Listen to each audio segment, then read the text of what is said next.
birlasha olmayapmiz. Endi tasavvur qilinglar, chorvador birlashsa va birgalikda harakat qiladigan bo'lsa, hamma chorvadorlarda sotish muammosini ko'rsak bo'ladi. O'z chorvasini yetishtirgandan keyin juda sotishda qiynaladi. Bozorda ham dallollar uni arzon narxga sotib olib turib, yerga urib turib, keyin olib borib turib 2 barobar sotadi. So'yaman deb turishxonaga boradigan bo'lsa, u yerda ham bir nechta odam har biri o'z foydasini qo'ygandan keyin oxirgi 4-chi, 5-chi qo'l oxirgi iste'molchiga shu mahsulot yetib boradi. Albatta qimmat narxda bo'ladi.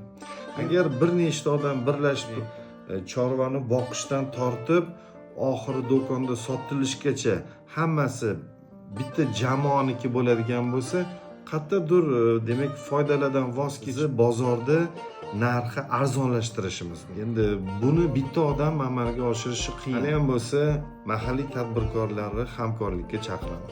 Keling bir uyushaylik, birgalikda fikrlaylik, bir yoqadan bosh chiqaraylik. Shunaqa qiladigan bo'lsak, Alloh harakatlarimizga barakot yog'diradi. Bo'lmasam tarqoq holatda yuraveramiz. Obuna va izoh qoldirib, yuksalishimizga hissa qo'shing.